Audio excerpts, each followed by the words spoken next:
just a quick note that this is a sneak peek into the work that's going to come out very soon. So yeah, stay tuned for the release. It's not released yet, is what I'd say. Yeah. Hey folks, my name is Rishi. I work in the developer experience team at Hasura. And today's demo will be about improvements to the language server that we did over the past couple weeks, couple months. For those who haven't followed the Hasura DDN alpha release, quick introduction. So Hasura DDN helps you build a supergraph. A supergraph is a unified GraphQL API federated over different subgraphs, where each subgraph is an independent data domain managed and deployed independently. So briefly, the supergraph has metadata and it's written in HML, which is the Hasura metadata language. HML is an extension of YAML and just with a few more cool features. It also comes with its LSP, language server, which is backed by the Microsoft's language server protocol, right? And that's what my demo is going to be about today. So let's open this DDN project in VS Code. If you see, there are a bunch of HTML files here. There's e-commerce db.html, costs JSON db.html. These are data connectors which are connected to actual data sources. This is connected to an e-commerce Postgres database, and this is connected to a COS JSON DB. This is just a DB that I've come up with. Right. Before we get into the improvements, let's bring in two models from the e-commerce DB so that we can work with that. I'll be using LSP code actions. By the way, LSP powers a bunch of features in HTML. That is the code actions, go to definition, the auto completion help, validation, that validation errors, those squigglies, warnings, and things like that. So I'll bring in the orders model in my metadata. And if you see, the orders model has been brought in, and its permissions also. And its object type, the types related to this model, I can just jump to it using the go to definition feature.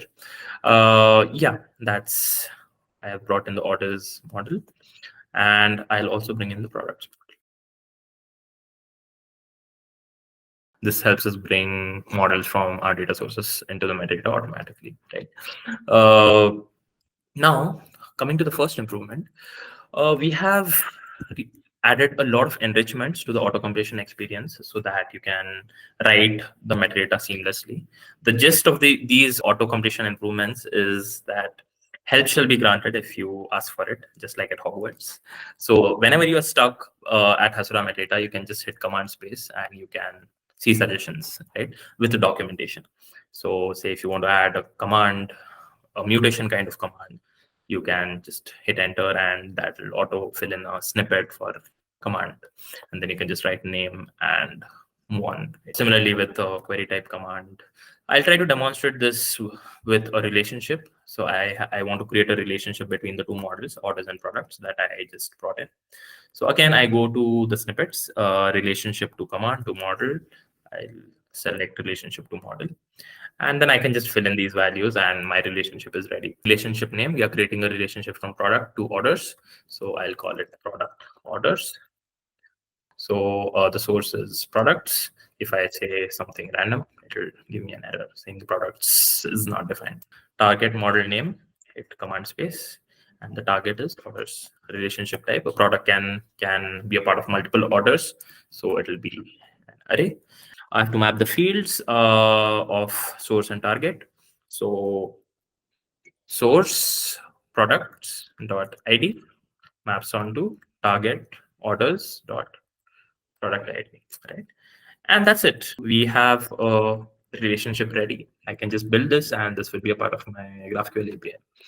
Right? That's pretty much the gist of auto completion. At any point, if you're stuck, just hit command space, and you will find help. Right? That's the first improvement. Next, as I said earlier, this whole experience is powered by the language server protocol, and which is why the good news is that we can port it easily to other editors as well. Most editors have a language client as well, right? So the next client that we have added support for is IntelliJ. So because a lot of our users use IntelliJ, so let me show you IntelliJ. It is Java, so it's going to take a while to open up, I think. There you go. Yes.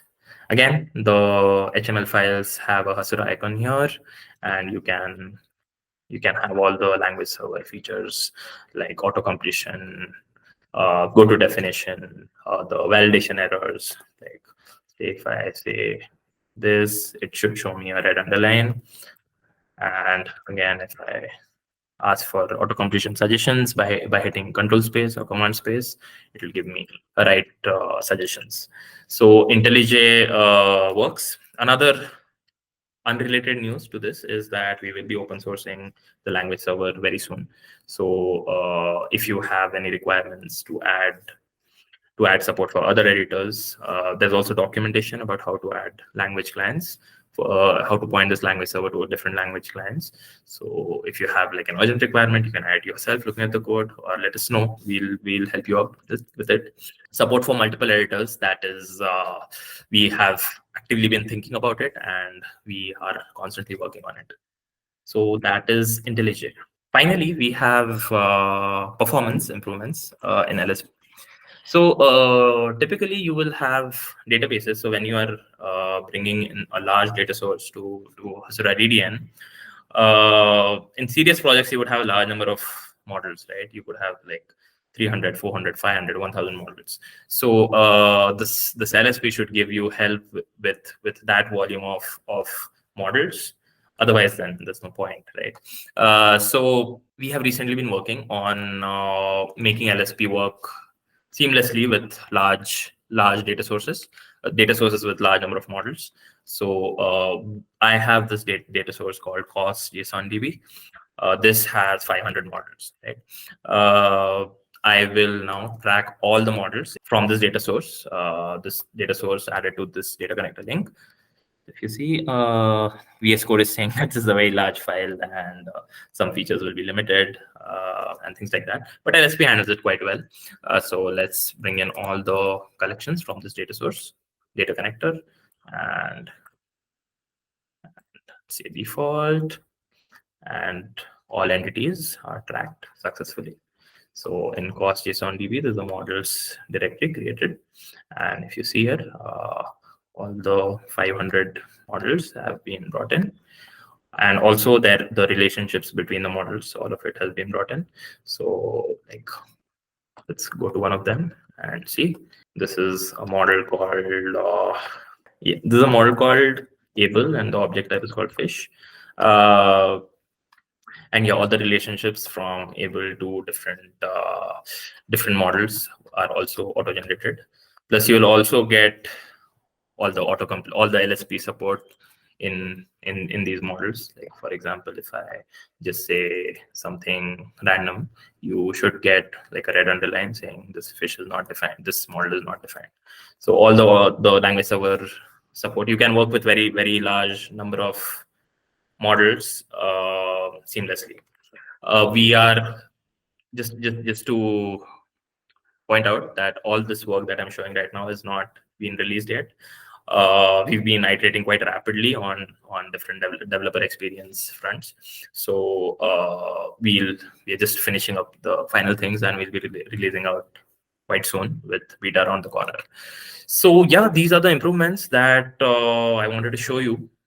Let us know if you have any questions. I'll be there in the chat. If you have any questions, please drop them. And yeah, super excited to launch these features very soon. That's it. Thank you so much. We did see some good reactions that were coming through, though. And Rishi, I could ask a question selfishly. So if IntelliJ is next, what's coming after that? Is NeoVim on the horizon? What do you think it should be? I think it should be NeoVim, but I think our community should probably throw an answer into the chat there for what their favorite IDE is, and let us know what they think should be next. Let's do whatever they think should be next. All right. Yeah.